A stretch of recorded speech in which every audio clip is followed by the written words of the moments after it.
नमस्कार, स्वागत है आपका लोकसमत न्यूज में। आपके साथ मजेश स्वामी। न्यूज बुलेटिन में शुरुआत करेंगे बीकानेर संभाग व राजस्थान की प्रमुख खबरों के साथ। श्री गंगानगर के गोल बाजार स्थित बाबा साहेब डॉक्टर भीमराव अंबेडकर की नवनिर्मित मूर्ति के साथ असामाजिक तत्वों द्वारा छेड़छाड़ व उसको तोड़ने के विरोध में वाल्मीकि समाज में रोष बढ़ता जा रहा है, जिसको लेकर समाज के प्रतिनिधियों ने प्रशासन से जल्द आरोपियों को गिरफ्तार करने की मांग की है। सूचना मिलने पर प्रशासनिक अमला पहुंचा मौके पर। लोगों ने सभी आपके सहयोग से जो है प्रतिमा लगाई थी, बहुत ही सुंदर। आज सुबह क्या हुआ कि मैं रोजाना दिल्ली आता हूँ घूमने के लिए, तो मैं यहाँ आज पर आया तो हमारे इंस्पेक्टर जो है सोसाइटी अध्यक्ष राकेश मीणा जी, उन्होंने मेरे को बताया कि अंकल ये पर्दा हटा दिया किसी ने। मैं कहा कौन है? बोला कि अंदर है, ये नेपाली था कोई। मैंने उससे पूछा किसने तोड़ी है, किसने भेजा तेरे को? उसने कहा मैं तो सद्भावना नगर में कोई दीपक का वो है फलाना डिकड़ा। मैं कहा तो नाम बताना कितने पैसे दिए तूने? उसने कहा आपको कितने पैसे चाहिए? मैं क्या वो छोरे सारे इसको मारने के लिए तैयार हो गए, एक दो थप्पड़ भी लगाया उसको। उसके बाद मैंने कहा यार ये छोरे मार देंगे इसको। मैं कहा अपने इसको चलते हैं कोतवाली से छोड़ते हैं। मैं ये रखे उसको बीच में बैठा करके और कोतवाली छोड़िया है, कोतवाली छोड़िया। उसके बाद मैंने बंटी को फ़ोन किया, मैंने कहा ये बात होगी बंटी। उस टाइम हमने उंगली और ध्यान नहीं दिया था इसका।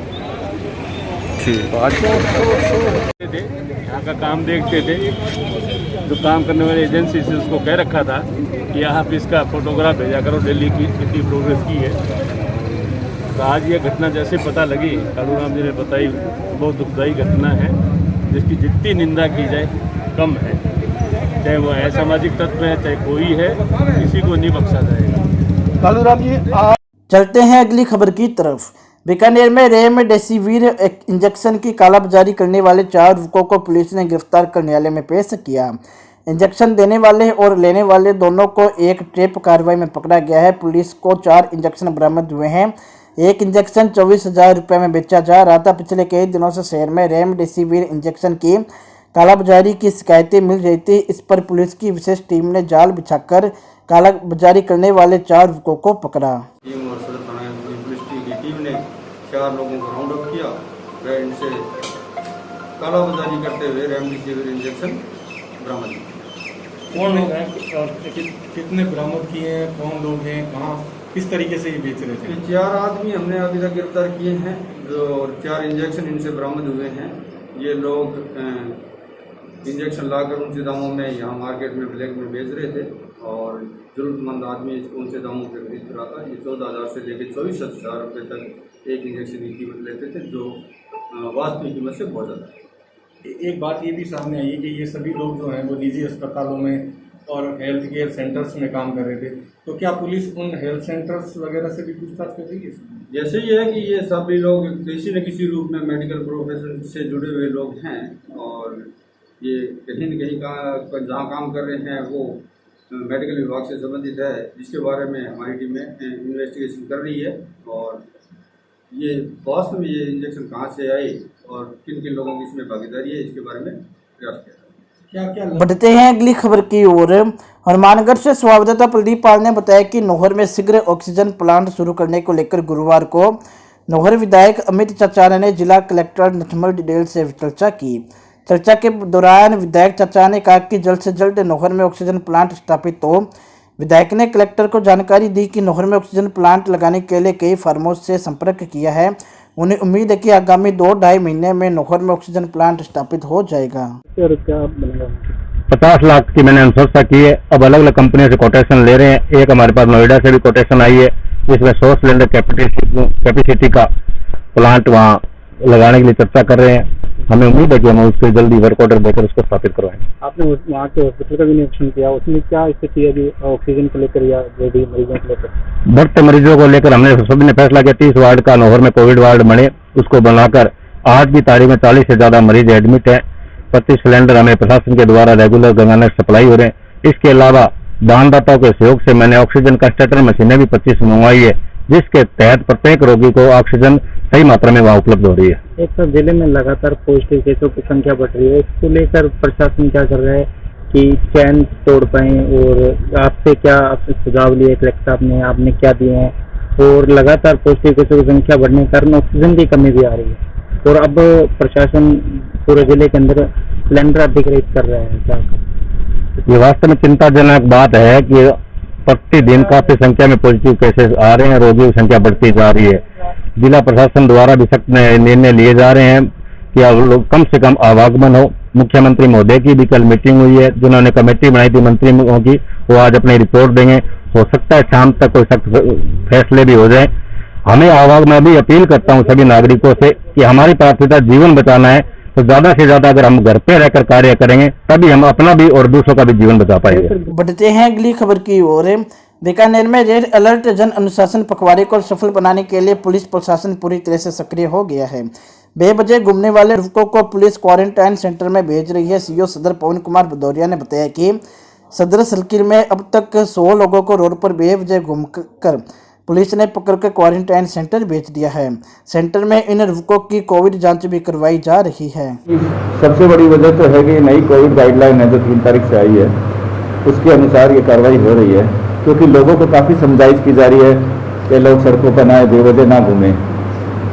अब क्योंकि लोग बेवजह काफ़ी लोग सड़कों पर अभी भी निकल के आ रहे हैं, तो सरकार ने थोड़ा सख्त रवैया अपनाते हुए क्वारंटाइन का ये लेके आई है, जिसके अंदर की जो भी व्यक्ति हमें ऐसा लगता है जो सड़क पर किसी बिना किसी वजह या ठोस कारण के सड़कों पर आया हुआ है, तो उनको हम क्वारंटाइन करवाएं। बिल्कुल सरकार का ये मैसेज देने का प्रयास है। सरकार की मंशा भी यही है कि आप स्वयं अनुशासित होए और अनुशासित होके मतलब हमें अपने मापदंड खुद को ही तय करने पड़ेंगे कि हमारा कार्य कौन सा आवश्यक है। सरकार ये भी नहीं चाहती कि किसी के कार्य में गतिरोध आए, उसके रोजमर्रा के काम चलते भी रहे और साथ में लोग अपने घरों में भी ज़्यादा से ज़्यादा रहे। लेकिन कुछ लोग ऐसे भी हैं जो इस चीज़ को समझ नहीं रहे, तो उनके खिलाफ ये सख्ती चलती रहेगी। बढ़ते हैं अगली खबर की ओर। अनूपगढ़ से स्वागत उदय कंकल ने बताया कि अनूपगढ़ में कोरोना की स्थिति लगातार बिगड़ती जा रही है। वे लगातार कोरोना के बड़े विस्फोट हो रहे हैं। इसी को लेकर अनूपगढ़ में कोरोना संक्रमण से एक और जने की मौत हुई है। अनूपगढ़ में कोरोना संक्रमण की वजह से एक महिला की मौत हुई है, जो अनूपगढ़ के सामुदायिक स्वास्थ्य केंद्र में उपचाराधीन थी। नगर पालिका प्रशासन द्वारा महिला के शव का अंतिम संस्कार कोविड गाइडलाइंस की पालना के साथ करवाया गया। अनूपगढ़ में काफ़ी दिनों से कोरोना की स्थिति गंभीर होती जा रही है। वह लगातार कोरोना के बढ़ते मामलों से चिंता बढ़ती जा रही है। कोरोना के कारण पूरे में भी अनूपगढ़ में काफ़ी मौतें हो चुकी है। बढ़ते हैं अगली खबर की ओर। बीकानेर जिले के खजुवाला क्षेत्र के गांव के नज़दीक बने कब्रिस्तान से 2 मासूम बच्चों के शव चोरी होने का मामला उजागर हुआ है। इस वारदात से लोगों में भी आक्रोश फैला हुआ है। खजुवाला पुलिस शवों की तलाश कर रही है। तंत्र मंत्र के लिए बच्चों के शवों को निकालकर ले जाने की आशंका जताई जा रही है। आज सुबह डीएसपी और तहसीलदार ने भी घटनास्थल का निरीक्षण किया।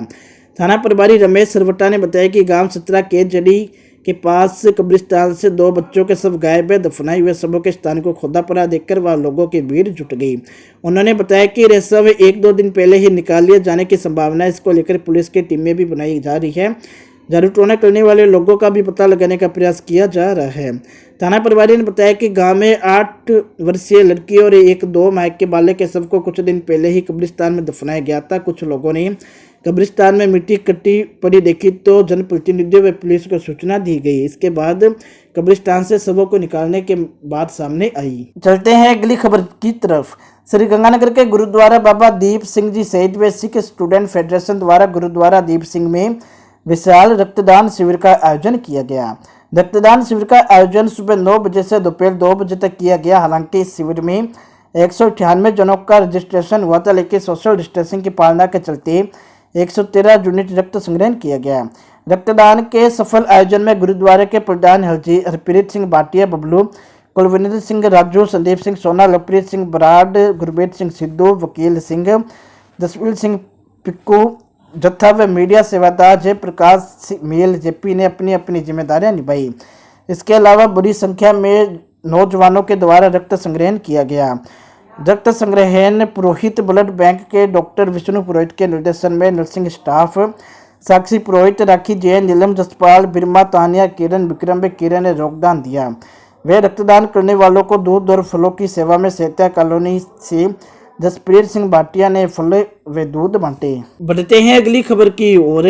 पदमपुर में भाजपा अनुसूचित जाति मोर्चा द्वारा उपखंड अधिकारी सुभाष कुमार को ज्ञापन सौंपकर श्रीगंगानगर के गोल बाजार में संविधान निर्माता डॉक्टर भीमराव अंबेडकर की मूर्ति को सामाजिक तत्वों द्वारा खंडित किए जाने पर भाजपा ST/SC मोर्चा के द्वारा जिला अध्यक्ष राजकुमार खरोड़ के नेतृत्व में उपखंड अधिकारियों को ज्ञापन सौंपा। भाजपा अनुसूचित जाति मोर्चा के जिला अध्यक्ष राजकुमार खरोड़ ने कहा कि इस तरह की घटनाओं की पूरी दलित समाज निंदा करता है। इसे कृत्य करना घटिया मानसिकता को दर्शाता है।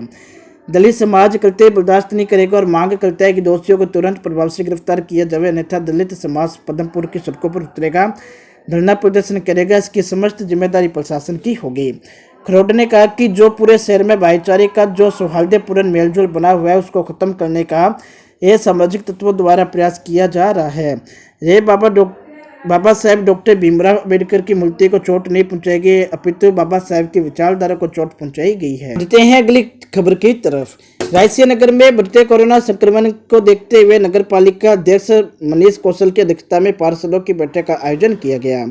इस बैठक में सर्वसम्मति से निर्णय लिया गया कि कोविड-19 गाइडलाइंस की पालना सुनिश्चित करने के लिए वार्डों में सभी घरों में रहने वाले लोगों को मास्क लगाने व सैनिटाइजर के उपयोग के लिए जन जागृति अभियान चलाया जाएगा, जिससे संक्रमण की चेन तोड़ी जा सके। प्रत्येक वार्ड पार्षद 2-2 ऑक्सीमीटर खरीदकर प्रत्येक वार्ड में ऑक्सीजन चेक करने के लिए स्पॉट निर्धारित करेंगे, जिससे अस्पतालों में भीड़ पर अंकुश लगे जा सके। इसके साथ ही विश्व कल्याणकारी ट्रस्ट द्वारा बनाए जा रहे आयुर्वेदिक कार्य को प्रत्येक वार्ड पार्षद अपने अपने वार्ड में वितरण करेंगे, जिससे आमजन में रोग प्रतिरोधक क्षमता में वृद्धि होगी। इसके अलावा वार्ड पार्षदों को ज़्यादा से ज़्यादा लोगों को वैक्सीनेशन के लिए जागरूक करने के लिए कहा गया है। बैठक में पार्षद कमलदीप चावला, फतेह चंद अग्रवाल, जुगल सिंह, सरवण पारिक सहित बड़ी संख्या में पार्षद मौजूद रहे।